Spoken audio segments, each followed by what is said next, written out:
This is the Global Broadcasting Service, serving remote outposts since 1928. Hi, everyone. Welcome aboard the Walt Disney World Express monorail. Caramba, we have something really big for you today. Welcome, foolish mortals. Now then, hang on to them hats and glasses, because this here's the wildest ride in the wilderness. This is the DBC Pod with Phil Schoen and Jason Dodge.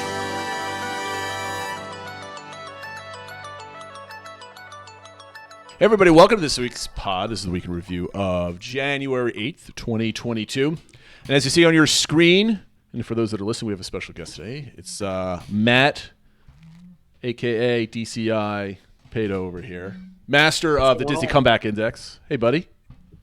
How are you guys? Doing well. How are you, Matt? Good. Good to be So back.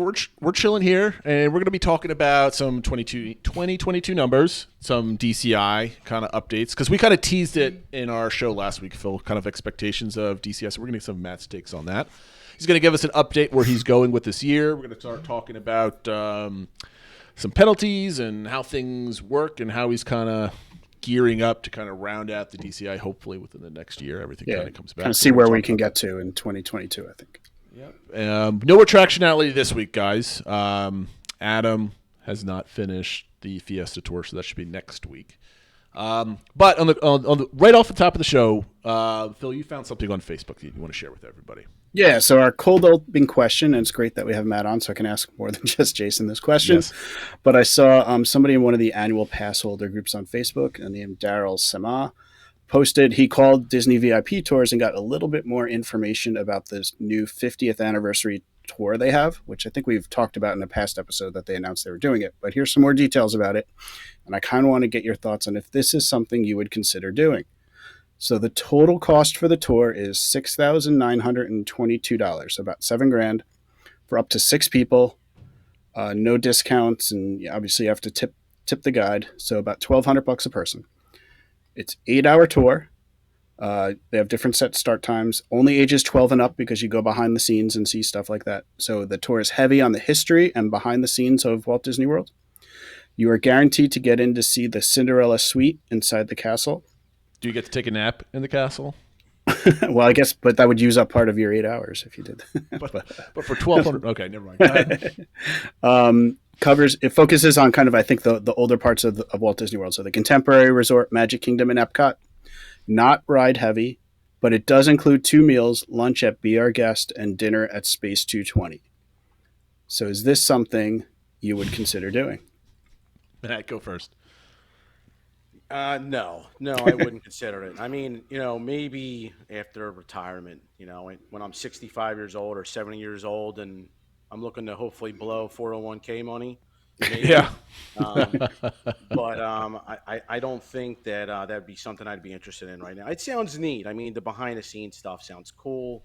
Obviously getting a dinner at Space 220 is great, but I think I could see, find better value for $1,200 or $7,000 for a larger party. What about you guys?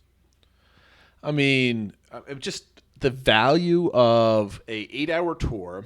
I can get dinner at Space 220 if I really tried hard enough. I can Be Our Guest is really an expensive Panera experience, right? It's not the food. I mean, the food's fine for what it is, but it's not like, hey, I want to spend an hour in here on my $1,200 tour, right, or $8,000 or $7,000 tour. No ride, not ride heavy. I mean, that's whatever. But part of your time is traveling between parks. I would admit, tour covers Contemporary Resort, Magic Kingdom, and Epcot locations. So you go probably some time on the monorail or whatever as you go through there. You go stare at the mural at the Contemporary. I mean, like. Well, I'm assuming it's. Yeah, I don't know the details of that. I'm assuming it's going to talk a lot about the history of it, how it was built. Maybe you'll get to see some, behind the scenes stuff there as well. Look, for $1,000, I'll read you a couple paragraphs out of a book as we walk up Main Street. I mean, I don't like making fun of stuff too much. I mean, yeah, I do actually. I'm not gonna lie. Yet not great, Phil. Are you? Would you ever consider this unless you were a millionaire? This is like nothing. I mean, if I had disposable income, because when you think about how much just a regular VIP tour is, it's $6,000-7,000 usually anyway. But obviously there you're driving it, and usually you can get on a lot of rides and stuff like that. I do like that has some unique elements and that gives you a lot of behind scenes. And I do feel like, you can say anyone can eat at lunch or Be Our Guest or Space 220, but at least it includes like legit food. It's not like, we'll stop at Pecos Bill for a taco or something like that. Like, so I think at least you're getting some unique things and some added value included. So it's I've seen worse, I guess is what I'm saying. So if I was in position to spend, money on VIP tours regularly, I think I would consider this, but that's not my, do you get Space 220 tax bracket as like a private party with this one, or do you have to mix with the plebs and like I'm assuming they'd probably have the dirty public? Yeah, and I don't know, maybe if other people are at the same time, or they probably have an area maybe sectioned off or something like that. Can you ride up and down the elevator as many times as you want? See, I don't know. Maybe if you had a regular VIP, that might be worth it, right? I just want to ride the elevator. Can I drive the elevator? So that's interesting. I would be interested to see how many people actually pay for this, and if the people that are buying this are just the upper echelon. Yeah, I mean, I'm always surprised how many times I see people with VIP tour guides and stuff like that, and when I just see kind of people casually like, oh yeah, we do a VIP tour every trip and stuff like that. Like, there are people with money, so it's that's sure people to me, will that's do fine. It, so. Like if I had the money for a VIP tour, it'd be like one that I'm customizing. Yeah. Not like this itinerary, but I'm not bashing on VIP tours. If I had the money, I would definitely do them because that sounds awesome. I'm just saying, I think there are enough guests going that have this kind of money that they wouldn't, that wouldn't be a reason for them not to do this. That's all. No doubt about it. Okay, so we're going to go for our first topic. Typically, we go break for the brief DCI update, but we have the man behind the DCI here. I'm going to flash it on the screen. The latest Disney Comeback Index sitting at 78.5%. So, Matt, kind of give us I know on your podcast, you can, right before you start, plug your podcast and the specific episode. I think it was 3 weeks ago, where you did the history of the DCI. So if you could summarize that for us a little bit. And then, so where has the DCI been? Where is it at right now, and where we're headed with it? Yeah, it's at 78.59%, and I haven't added Voices of Liberty, so that should bump it up to to over 60 now. So it's making slow ground. I mean, it's making steady progress. I think we're going to get some huge bumps early next year, or I should say early this year, right? I know, it's already 2022. I know. With Festival, who knows when it sounds like maybe that's going to come around Valentine's Day. That's the latest rumor going around. So that will be a big bump. And then we got the cavalcade coming, and then there's going to be other entertainment stuff that kind of trickles back. But I listened to your podcast. I guess it was maybe last week or the week before, where you guys did your predictions, and I think you guys said 97.5% was your benchmark, right? That's what you kind of said. Well, I think Jason asked me if he thought we could get to 95% or above, and we were kind of figuring out how high it could get. And what were the odds of that? So this is what I did. I cloned my sheet, and I basically created a predictive index, and I added all those items that's on Discord. And it's basically all the main restaurants coming back, right? It's the fireworks shows like a Star Wars, a Galactic Spectacular, and Mickey's Not So Scary getting the successor treatment. All the meet and greets coming back. All the tours, right? I mean, there's still a lot of tours that are gone or that haven't returned. Bippity Boppity Boutique. So, Star Wars Launch Bay Theater, the railroads, right? All-Star Sports coming back, right? So I did all those things, and I got to 98%. So my prediction is that by the end of 2022, we will be at 98%. So if I had to go 97.5, over or under, I'm going with the over by the end of 2022. That's fair. Okay, so I would if I had to. I mean, I think isn't that what I guessed yesterday or last week, Phil? That we're going to be right around there, or did we stick at 95%? We stuck at 95, and I wasn't sure if we'd get there. I thought there'd just be too many things that maybe still were carrying penalties and stuff like that, weren't the full version back. And just maybe some entertainment doesn't come back and stuff like that. So I thought definitely over 90. But 95 might be harder. But I also know you get some bonuses for when Guardians opens and stuff like that. Right. So well, how do you factor in like, we have, like, let's say, for example, Nemo, right? It's a shorter show, but how do we know that maybe there would have been a new show anyway? Like, so is that like a penalty? What about new things that they add, things that'll never come back, those type of, how do you grapple with that? Because I know you use Discord to find people's ideas and kind of mesh that all together. What is your overall strategy with that type of stuff? Well, I mean, it was easy for like the Festival of the Lion King because we knew it was a modified show. I mean, we don't know anything about the Nemo show yet because it's brand new. We don't know if it's like, we believe it's going to be shorter. I'm sure it's going to cost Disney less to produce those shows, but it doesn't mean that it's going to be an inferior show either. So I think we have to wait a little bit to see what the reviews are. I know that we skipped it the last few times, you guys typically do that every time you're there? Or do you I've only seen it once. That was in 2015. Yeah, for us, it's kind of a longer show, so it sort of was like, does that fit into our schedule, like blocking out that sort of time? So we've done it not every trip, but maybe every 2 or 3 trips. Yeah. Yeah, my gut feeling is it will equal the same value that the old show did. But it remains to be seen. I mean, like, if Enchantment was awful, right, we would have gave some type of penalty to replace Happily Ever After. Okay, well, hold on right there. Like, how do we gauge the penalty of Enchantment if it was quote unquote awful? I mean, I've never seen it, so I mean, I can't judge. Right. But that seems so arbitrary. How do you kind of gauge that to actually put it in numbers? It's tough, right? I mean, so it's a good question. So, like Ample Hills, right, replacing Boardwalk Ice Cream. When Boardwalk Ice Cream came, it was just meant to kind of give something there for the boardwalk. It was basically a beaches and cream to go window, right? And that didn't, in my opinion, earn the Ample Hills score. So there was a penalty there. In terms of Enchantment, it's still a fireworks show that's worthy. It's like it's a 5-minute show where Happily Ever After is 15 minutes, right? I mean, there's a lot of parallels with it, and I think it earns that successor status, or it's close. Mm-hmm. So that's what you're kind of comparing it to. Now, I'm always interested when like opinions are quantified, or at least, but not by at least. Even so, more so when it's done by a community versus an individual. So I always find that kind of interesting on how that falls. And we've talked about that before on this show, and you've talked about that on your show, how you actually started listing things out and gave numbers to everything. What are you focusing on moving forward? How are you going to expand once we get to like 98%? There's not going to be much more to add. Are you going to go beyond, like, into 2023, 2024 with this project and just kind of keep adding, like, how much better Disney was than pre-pandemic? Like, what's the end game? Do you have one in mind? I do have an end game in mind, and the end game is the pandemic's over. Okay, well, yes, that'd be wonderful. If you could get on that, that would be awesome. That'd be perfect. Right. Yes, put that in a spreadsheet for him. And we can say, all right, this is the state of Disney World. This is the final state.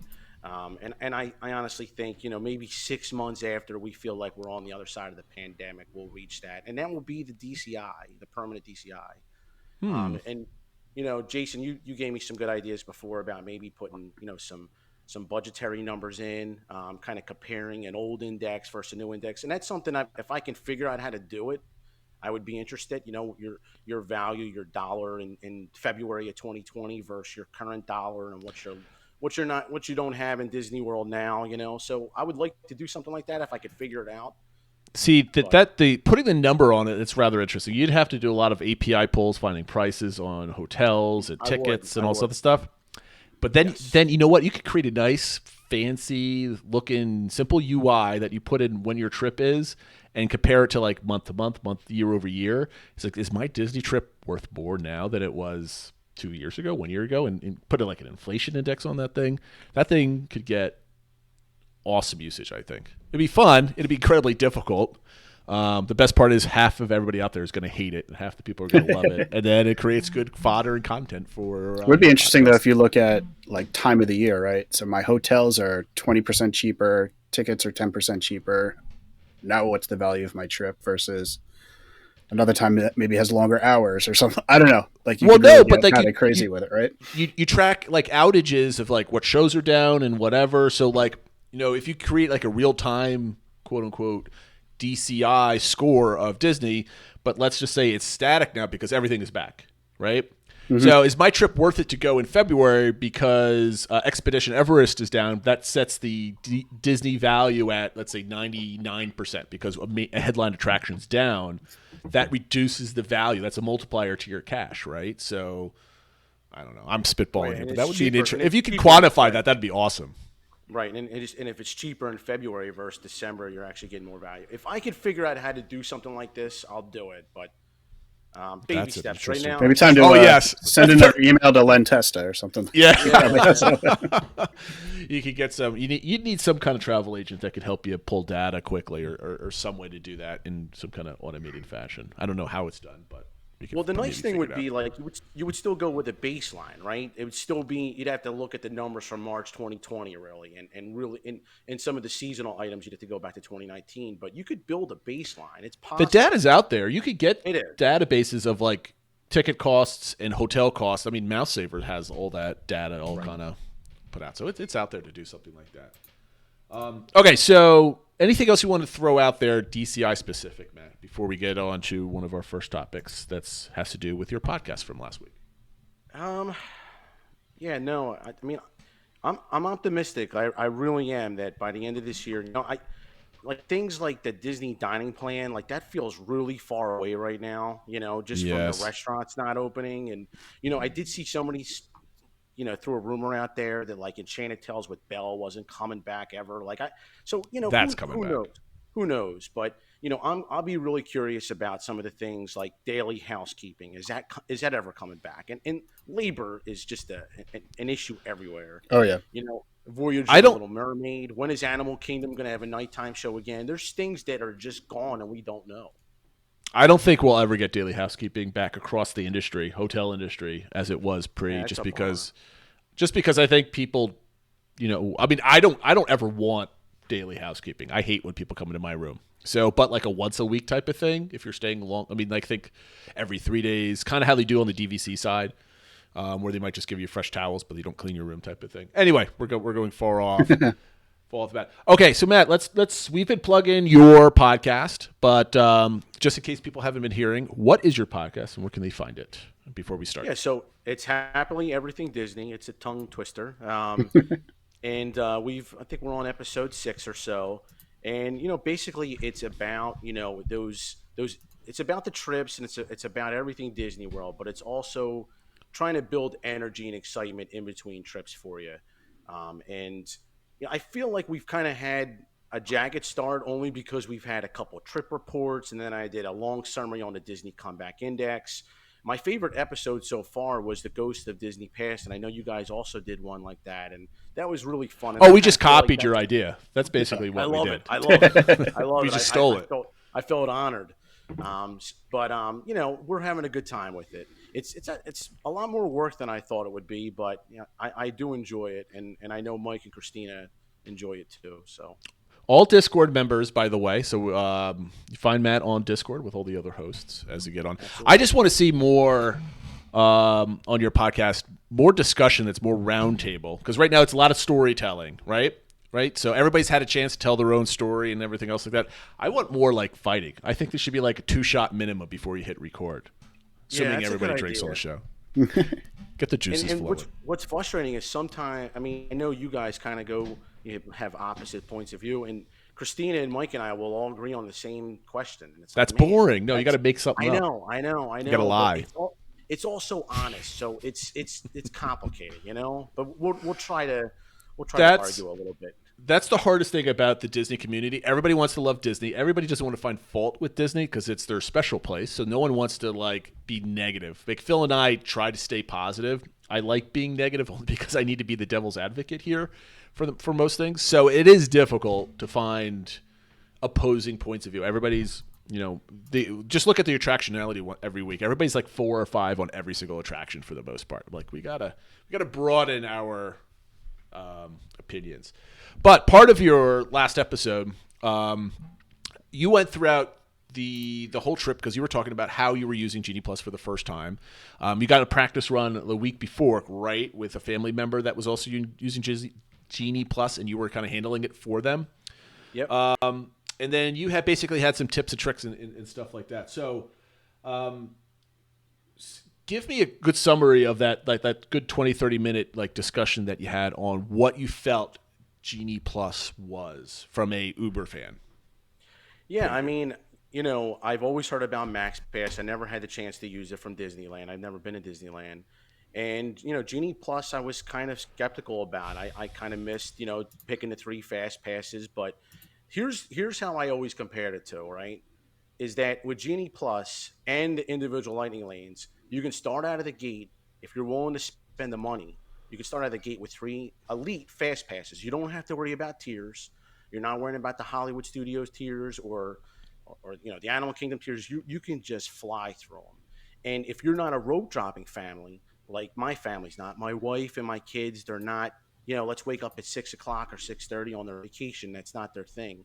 So and I love my wife and I love my kids. So that to me, Genie Plus worked out great. And being able to pilot it with my sister, who was there the 3 days before we got there, and I was able to just kind of go through the process and really study it and say, okay, I'm seeing what attractions go first, what's a good strategy. If you do get to the park at X time, where's your wait times without Genie Plus, and what do you wait on Genie Plus for? And it just really helped me get prepared. And because they were off site, they couldn't take advantage of all individual lightning lanes. They couldn't get Rise and they couldn't get Flight of Passage. So I was able to hit the ground running on Thursday. And I was pretty sure I was going to do Genie Plus at least 3 of the 4 days because I wanted to play. I really just wanted to get in there and play more than anything.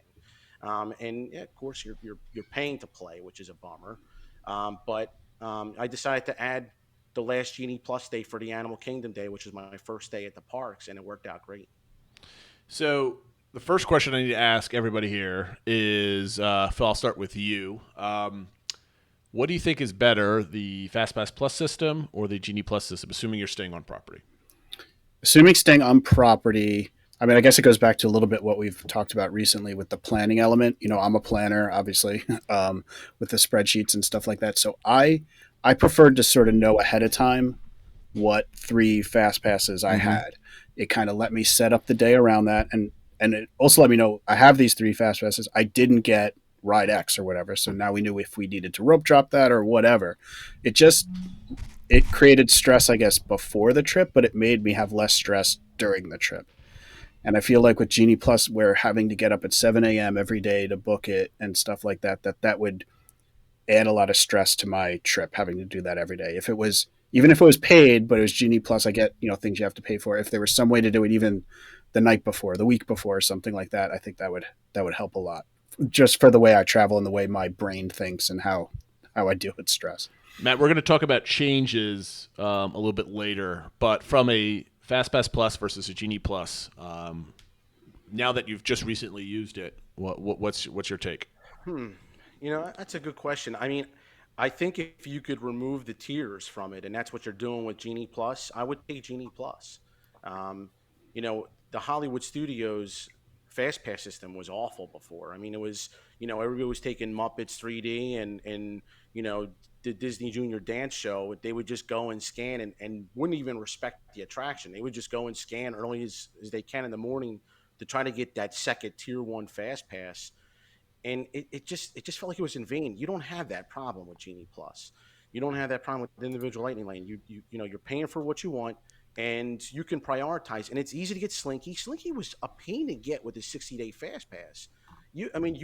For me, in February 2020, I think I got it on the 63rd or 64th day. I couldn't get it on day 60. The same thing with Flight of Passage. So those issues go away completely with Genie Plus. So I don't like the cost aspect of it, but I thought the execution part of Genie Plus was good.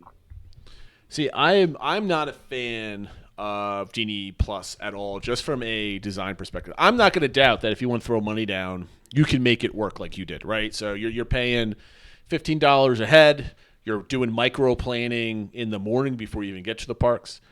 Me personally, I'm echoing Phil here. I love having my day set. Even if I don't have the marquee attractions that I want, at least I know that I'm set and I don't have to make those decisions, because the biggest thing that adds to stress on anybody is decision making, right? Where are we going to go to eat? What are we going to spend on food? What rides are we going to go to? What park are we going to go to? And when you're there for an extended, I mean, there's some people, I mean, I'm not saying everybody, right? So don't want to attack me in the comments saying, well, I like to do, I'm not talking about everybody literally, right? When I say everybody, I mean like what I imagine the large majority of people. Decision making adds stress or stress points to any vacation because you're going to try to do something, you may not get what you want, right? At least when you do the fast pass, you get to the parks, you know that you missed that opportunity 60 days ago, and you're resigned to like, I'm going to go wait online. You're preparing yourself for a long wait. You know that I didn't get flight of passage. I'm either going to try to get lucky, or I know I'm going to wait on a big line, or I'm going to rope drop and get my butt over there and just get it done first thing in the morning and wait 40 minutes versus 2 hours on a busy day type of thing. And Phil, we talked about this, was it 2 episodes ago, about the planning depression, how we're not like there's that magic is not being built up by getting ready, because my trip in less about 40 days or so, I don't know what I'm doing. I have ADRs. We're not getting Genie Plus. I'm not spending $80 a day for my family, plus $30 for my parents to do it every single day. I don't think it's worth it cash wise. And that's I don't like having to plan this stuff out and race for it. Like when I was back in September, like Phil was awesome enough to get me my Rise boarding group in the morning because I missed it, right? Like he was the fast trigger finger over there and getting that thing. I didn't like to stress the night before saying like, oh my God, I'm only here for 2 days. I might not be going in February. I need to get this or I'm doomed type of thing. And who needs that on a vacation? That's what I don't like about Genie Plus. However, Matt, I can see your point. If you take it more laissez-faire, like I can just go and do this. I can throw money at it. I don't mind throwing money at the individual lightning lanes. It functions, right? I mean, with it, everything has a cost to it, and this time it's the cost of actual dollars from it. I mean, do you get that type of? Actually, my follow-up question then to you, Matt, is what about the Disney magic loss during the planning phase of not having the fast passes and having your days lined up? I mean, like, I'm not talking about for the average user. I'm talking about as a Disney fan. Is some of that magic lost by not having that lined up? I mean, I don't think so. Okay. But, especially let me backtrack. For the planning people, and I'm with you guys. I really enjoy doing the 60-day fast pass scheduling because you really lay out your trip. I mean, but you're kind of doing that now with park reservations. Your park reservations are your fast passes. And if you get Genie Plus, okay, here's my strategy at 6:55 a.m., which is a downside, no question about it, right? The early morning. But I have to have a strategy in place, and if I deliver on the strategy, I'm going to get off to a good start. And because you're planning one Genie Plus at a time, you kind of know where you need to flow in the park. For instance, let's say you're prioritizing Jungle Cruise early at a Magic Kingdom day, and you get it for 10 a.m. Well, now when you get to Magic Kingdom, turn left, and start stand by Pirates, stand by Big Thunder, right? Check out the Swiss Family, right? Like, at 10 o'clock you have a fast pass ready to go. So I do think you can make it work. And to me, it didn't seem stressful at all. I mean, once I kind of did it a few days with my sister or for my sister's family, I felt good about it. I felt good about every day. Like, you know what? I'm going to get Slinky day off. I don't have to worry about 6 days before. I can get flight of passage. I don't have to worry about it. I can get it the morning of, and it was a relief to me that I didn't have to try to say, okay, well, I'm going to do my Animal Kingdom on my 4th or 5th day so I can get flight of passage. No, I didn't have to worry about it. I did Animal Kingdom my first park day and got flight of passage. So, and I didn't have to worry about the tiers. I got on Navi right away. So, with the Genie Plus Lightning Lane. There's no question that it works. I'm not going to deny that. I mean, obviously, there's plenty of people that have good experiences with it, regardless of the money spent. Right? The money spent also is a big stickler to me because you take away Fast Pass Plus, and then you want me to spend I don't know, roughly $100. What is it for my family of 5? That's $75. And what is the cost of like a individual Lightning Lane when you went? Matt, it was like $7 to $15, I think. Does that sound right, Phil? Yeah, that's the range. Rise is pretty much always 15, and then the cheapest ones are 7. A lot of them are in that 9-ish range.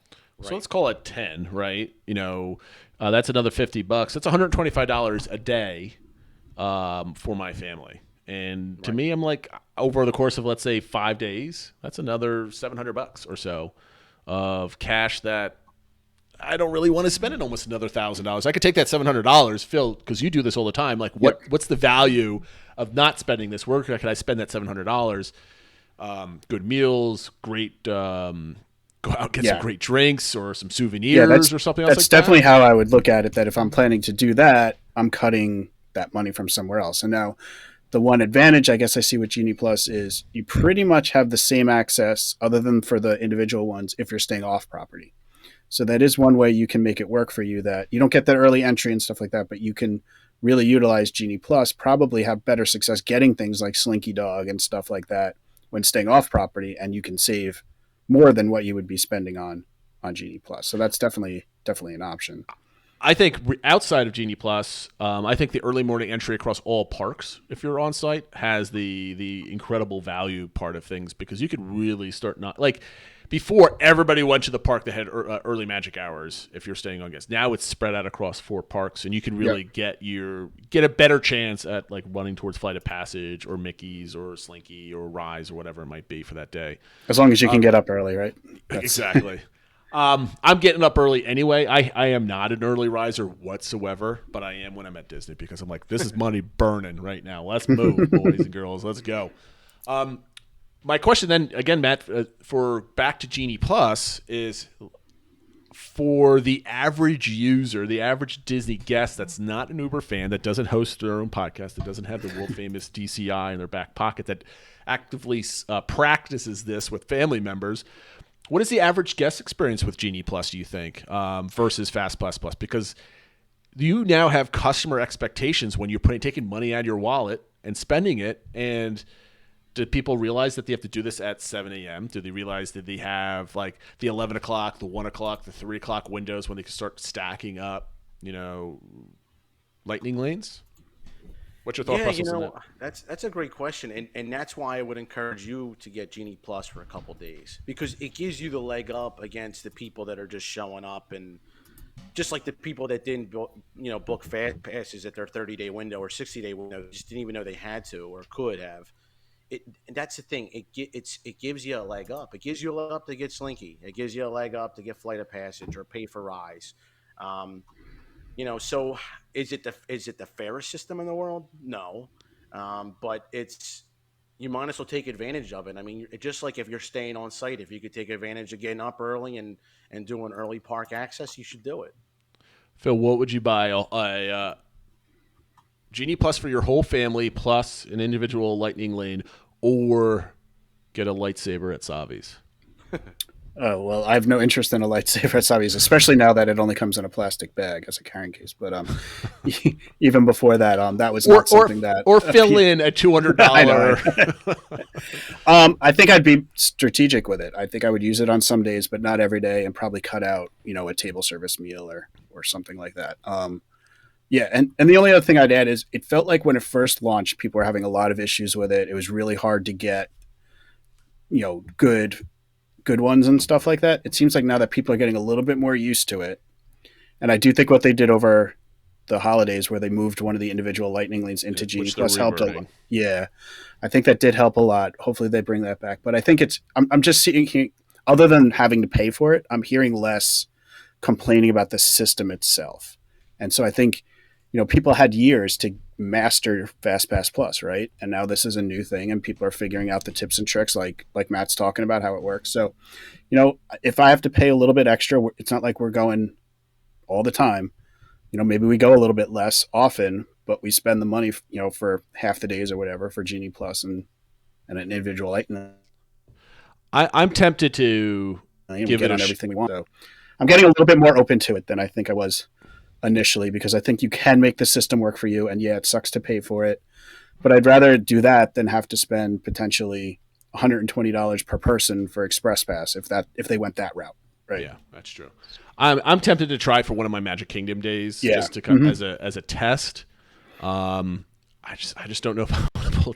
I could probably sneak a $75 thing past my wife's like, oh wait, but the only problem is, Matt, maybe you could. Well, did everybody in your family beyond your immediate family have Genie Plus for the times you were in there, or did you have any kind of mixed? Okay, so actually, that's not true. So a buddy of mine was also there, and they had the disability pass. So The DAS, yeah. Okay. yes. So I know they use that to their advantage. When they could. So but I know that they didn't have to deal with a ton of waits. I think they did it strategically, and that's the other thing too. I think that Genie Plus helps make like a shorter trip worth your while. Like if you're going for 7 or 8 days, maybe you don't need Genie Plus every day. Maybe you need it 2 or 3 days. You're going on a 4-day trip and you're trying to get everything in and you're not rope dropping, dude, Genie Plus is the way to go, man. You can really get everything in you want. So that's how I would look at it. My issue with my upcoming trip, I have 8 days in the parks. Right, this is a mega trip. Right. Probably won't go back for a long trip like this for another 2 years plus. Right. So I'm hesitant. Like I know I'm going to get on all the rides that I want, except for maybe Animal. I'm tempted for Animal Kingdom just to get Flight of Passage because that's we're only going once, right? And everything else is like we're doubling up that we have chances to go on everything. But I don't think my parents would get Genie Plus, and I don't think that my sister's definitely not getting it. Now, can you split up people in your party? Some people have Genie Plus. Like, let's say I've got 2 groups under my Disney experience. I've got a reservation for 5 and a reservation for 3, and it's kind of just jumbled together. Can 2 of the 3 get Genie Plus on a reservation, or does everybody have to get it? I think everybody on your reservation would have to get it. That's what I figured. So now it's going to cost me 7 times 15, whatever that number comes. So out to be. your parents are on your hotel reservation? I've got 2 hotel reservations under my name that I reserved. No, you could probably split that. I think it would be per party. I could be wrong. It'd be something. I don't know. Yeah. I don't know. I'm not even going to try. Maybe I'll walk up enough to try. You know what? I'm just like, it's $15 is not worth the extra hassle of splitting people up and all that other type of stuff. You got me, Disney. If I end up paying for it, I'll end up getting for everybody else. Phil, I don't know if you have it in front of you. Maybe it is in your mind. What are some of the mods or changes that we want to make for Genie Plus? Because Matt, you had some good ones. You even called me out on one of them. Not called me out, but you referenced me in one of them. So, Phil, what did we talk about? And I think they almost mirror Matt's. They're pretty similar. I mean, I think the big thing that people ask for is the ability to modify one once you make it. Right now, you have to, if you see a different time or if you decide you want a different one, you have to cancel the one you have and hope you can get the one you're trying for. It might disappear, that sort of thing. The tech is there. It was there. Yeah. It's just copy I know. paste the code. And I do think, when FastPass first started, you couldn't modify it either. So it came after time. So I think they kind of limit the abilities to start with, get that working well, and then start adding things. So I expect that will come. Mm-hmm. And then I think the other, this is more of like a bug, I think, but like when you click on the time, by the time it processes your request, it might be a different time because they've ran out of that time, which for most rides is not a big deal. It might just be 20 minutes later or whatever. But for like Rise of the Resistance or Slinky Dog, it could be like 4 hours later in that time. I mean, it could really I've seen people, like 5 or 6 hours ahead. Like you got one there. Oh, I got it for 10 o'clock in the morning. You now have to be at the park at 7 o'clock at night. Ha ha ha. Yeah, and that's why I don't think the modify option is doable right now. Because of the jumps, you go to modify it to a certain time, and then all of a sudden it's 2 hours later. The modify option is not really going to work. So, I think that's part of the problem. Then you just snag whatever you can get, and then you just start modifying it to earlier and earlier, right? So you now refresh. You play the refresh game on the times. Yeah. So I hope we see that, and then I think the other big one is, and this is Matt. You talked about this, and you kind of had your proposal for this. Is there a way to avoid having people to get up at 7 a.m. every day of their vacation? Because there's, like you said, not everyone's a morning person. They want to sleep in. It was one thing when it was like for one time, to get on a boarding group for Rise or something, but to ask people to do it, multiple days is a lot. So I think if they can add some ability, maybe it's only for people who stay on site or something like that, where they can book it the night before, the week before, or something like that, at least their first one. I think that would help.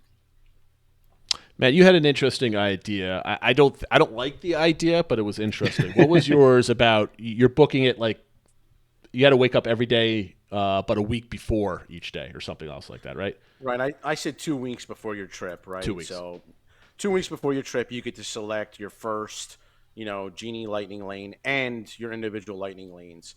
And that way, 2 weeks from that day, you don't have to get up at 7 a.m. to do that. So it gets the planning aspect, Sure. I don't. If I had to wake up 7, I'm up anyway. But like if I had to make sure and jam on the thing just to get it so it's set for when I got there, I mean, that's okay. That just seems clumsy to me. Like it just doesn't form factor wise. I mean, I would do it, and it's okay. It gets me a leg up, and there's obviously some people that are going to be missing that deadline 2 weeks in advance and not know what it is, and I could probably get an advantage with that. To me, I think that's clumsy. Just from how does Disney explain this to the normal user on like 2 weeks before you come, you have to do this, or it's now available. It becomes a little silly. I mean, they had that with FastPass Plus, right? 60 days before you come.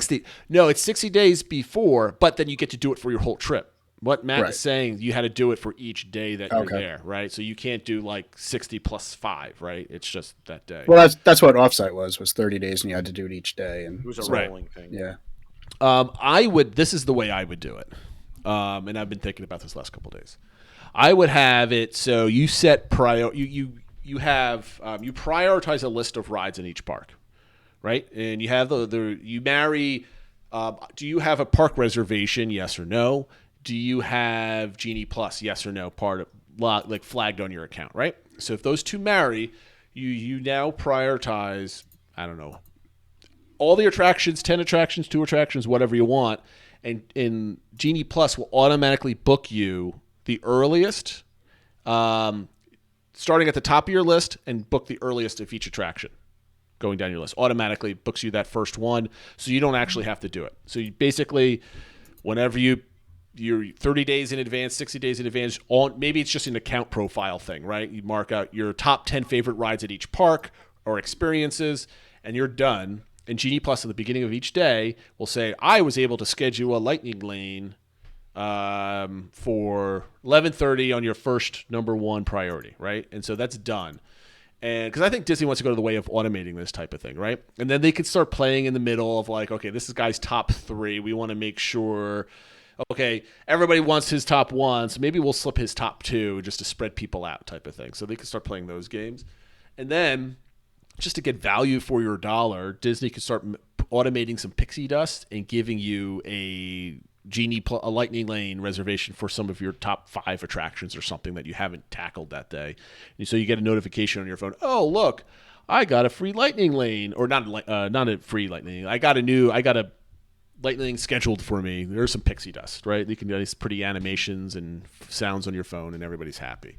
Yeah, I think they should do it that way. Sorry we didn't get Slinky at 9 a.m. like you wanted. It's for 7 p.m., but because we did that, here's Toy Story Mania at 9 a.m. as well, Throw like a bonus one in there, or something like that. I mean, it doesn't even have to be like their top 3. I mean, it could be like a bottom tier attraction, but it's a free lightning lane that doesn't count towards all the silly 2-hour rule rotating things that are confusing for a lot of people. And I think that would go a long way. I mean, if they had done that right off the bat, I think Disney would have killed it with expectations, and more people would be buying into this whole thing, right? Because okay, I have to pay for this. I don't get anything right off the bat. I have to wake up at 7 o'clock and fight people for this thing online. And then when do I get the next one? But if I have one for 9 p.m., do I get any more for that day? When do I get? I mean, there's a lot of confusion here. It just doesn't make sense. Yeah. So I think, and then if people aren't using it, even at those 2-hour marks, the thing just automatically schedules you the another one every 2 hours or so. And so take out the human intervention, or then you can have an option on your account to like disable automatic lightning lane booking or something like that.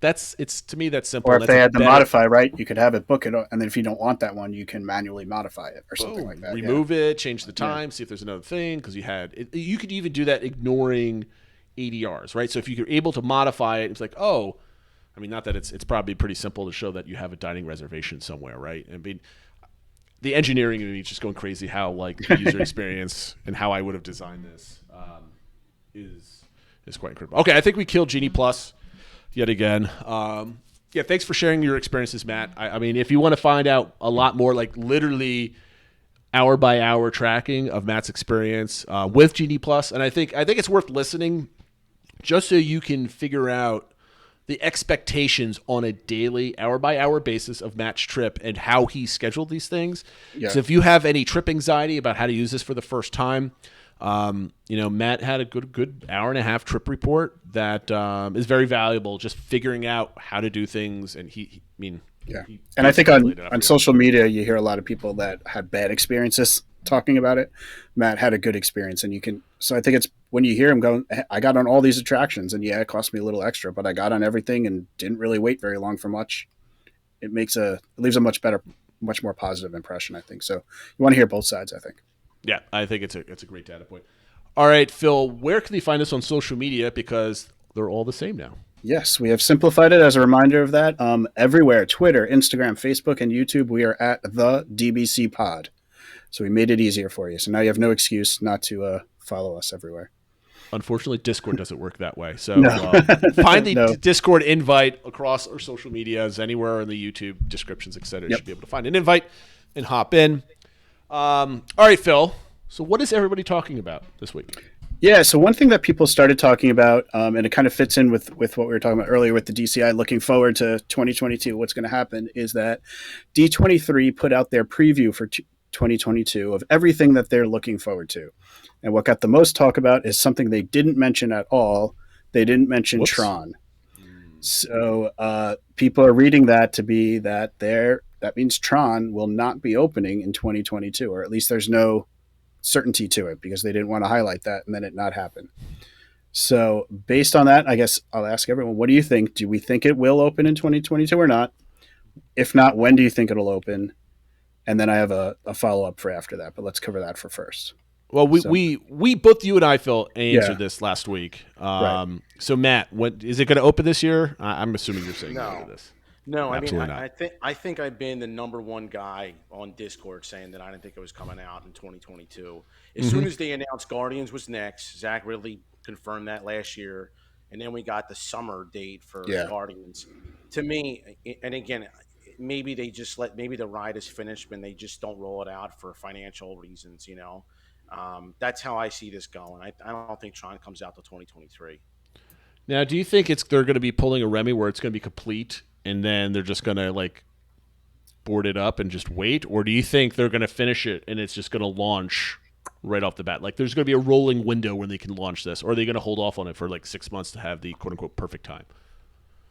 I think they're just going to hold off. They're just going to work on it slowly and just keep piecemealing it together. And when they're actually done the attraction, it will go live.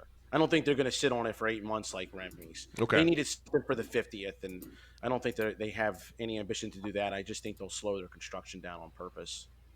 If it was your bonus question that you were going to ask, the same as my bonus question and my question last week about Tron? No, my thing's not really about Tron. It's kind of like what comes after Tron is my question. Matt, so. My question then to you is my follow-up to my predictions for 22. Will we see the railroad this year? In 2022, I'll say yes. I'll say that will be back by the end of the year. Yes. That's what I said. I think we'll get it because I think they're going to need some capacity back somewhere.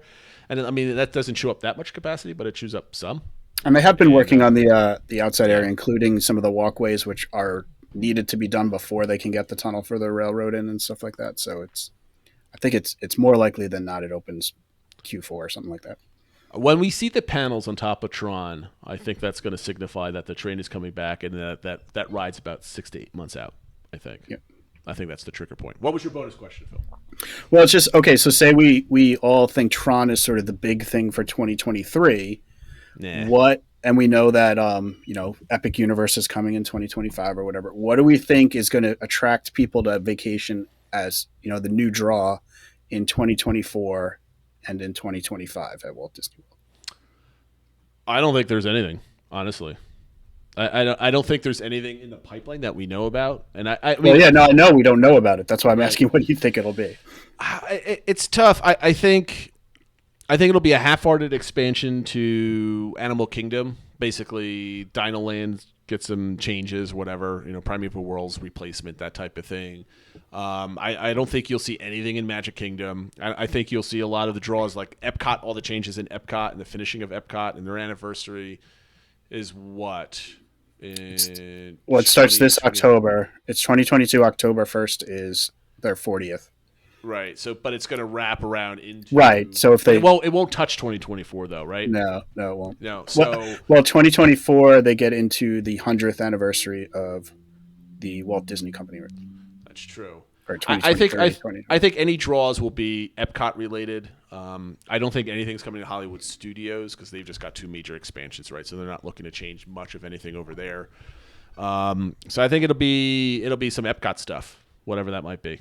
Like the Play Pavilion expansion, a lot of festival related type of stuff. I think the biggest addition to Walt Disney World is not going to be what most people care about. It's going to be a DVC hotel announcement, not opening, but an announcement. I think that's the only thing that's in the pipeline. That was my long-winded answer. What do you think, Matt? I think it depends on Star Cruiser, how that goes. If that's a success, then maybe that buys them a little bit more time before they come up with their next big thing. If that's a flop, or the reviews are bad out of the gate, I could definitely see them pivoting to build excitement for something post-Tron. And I could see something. When's D23? Is that in November again? No, it's this September. Right? This September, early September. I think we'll get something in September. I do. I think it'll be a new attraction will be announced in either an Animal Kingdom or I doubt it'll be Hollywood Studios again. But I'm sure they'll flesh out the finishing touches for Epcot, like you were talking about, Jason. Yep. But I do think we're going to get something big in September, if I had to make a prediction. Well, here's the thing. I don't think we're going to get anything because all the people that are in charge of Imagineering and everything else are all newly installed people, right? They just got promoted. So I don't know, especially with Chapek now fully in charge of everything. There's a new chairman. There's a new head of Imagineering. There's a lot of new people on the board. I don't think there's a turnaround time fast enough to make something that impactful for this summer. I mean, they might speak in generalities. They might talk about individual projects. They might talk about like splash updates. Are you thinking anything specific, Phil? So I was trying to think of something like what could it be that, and actually taking into some of those thoughts that like, is there going to be new things that they have to start from scratch or that sort of thing? But one thing that I think could maybe be it is an expansion to Pandora. Because that possibly was originally supposed to have a third ride, so they have plans, somewhat already done. They could revisit. They have. When's the movie coming out? This year, I think. Right? Yeah, I think the end of this year the new movie comes out. So I think and that would bring more people into Animal Kingdom, would help divide the people going to Flight of Passage to other things. So that's kind of my shot in the dark of what could be the next thing to come. Yeah, that's a good one. I think Animal Kingdom, a boost to Animal Kingdom, because now they're down one attraction. Yeah. I don't know how much of a draw Primeval World. That's never been open anytime I've ever been there. But I think an extension to Pandora would be great because that's the best part of the park from a attraction point of view. The animals are great. I don't think they have to add to the animals, and I don't think they want to have to expand their zoo, so to speak. I wouldn't call it a zoo, but like they're... Well, no, the animal care was that was a big thing. That it was proving much more expensive than they thought it would be and stuff like that. So, yeah. That'll never be expanded. But I could see a redo of the dinosaur area. I could see a redo of Pandora, a new nighttime show. I mean, I wouldn't be surprised if they try to create that more of an evening destination with drinks and food and kind of wandering. Well, that's what it used to be, and it was great. Yeah. I loved it. They had, like live music performers and stuff like that, and you could just wander with a drink, and I love the vibe there. So hopefully that comes more back. Of an emphasis on that, though, right? Mm-hmm. Like more Epcot festival. Like I mean, I could see, now that I'm thinking about it, I could see additional, not Magic Kingdom, for sure. Very low chance at Hollywood Studios, but a rotating festival of some sorts at all the other parks because it works so well at Epcot, right? Why not do it at Animal Kingdom that has also a very low attendance rate compared to everything else? What do you think, man? Do you think we'd see like quarterly festivals or themed festivals at Animal Kingdom to attract people? Yeah, I think that's a great idea. And they definitely need to do something. I mean, eventually we're going to get back to capacity that was in February, March of 2020, and they're going to need to draw people to Animal Kingdom and keep them there at night, just so they don't burden the other parks. So, I think that's a great idea. Some African festivals and things like that. I think that sounds great. Yeah, I would. I've never been in the park past dusk, and I would love to be able to kind of wander around. I've never got to do that, and I think that would be really cool. All right, guys, we're going to wrap it up here. But before we go, we're going to do the DVC recommends for the week. Is, of course, Matt's work. So, Matt, plug your podcast. Where can they find it? And plug the DCI and where they can find that. Yeah, I mean, it's Happily Everything Disney. I'm on, the Apple Store, the Google stores, Spotify, and then we also have a Twitter account. It's Happily Everything Disney, whatever. I can not whatever. Whatever. It's got to be specific. Yeah. I'll tweet it out though. We'll get the links out there. You can also follow me, Matt Petto, on Twitter. I'm also on Discord. We talk all the time on there, so you can find me in a couple different spots. Awesome. Well, we appreciate coming on, Matt. You're always fun to come on and shoot the stuff with every single day. I'm just a little sad that we didn't get into any arguments, because their arguments are always fun on Discord. You guys were always too good nice today, man. I was kind of hoping for a little bit more conflict tonight, but I mean, I can't tell people how to spend their money, right? Like that's I know. I can't. I mean, I think the money that you spend on that is ridiculous. I almost tempted to get my calculator out and flash it on. I was thinking about. I thought I was going to get my calculator out, put it on screen, and just start adding up every single day. I'm like, no, I can't do that to Matt. That's too much. That's too much. No one would ever want anybody to show how much they spent at Disney in front of everybody else. No, it's always a bad thing. That being said, again, thanks for coming on, Matt. Everybody else, we'll see you next week. Have a good one, everybody. Take care, everyone.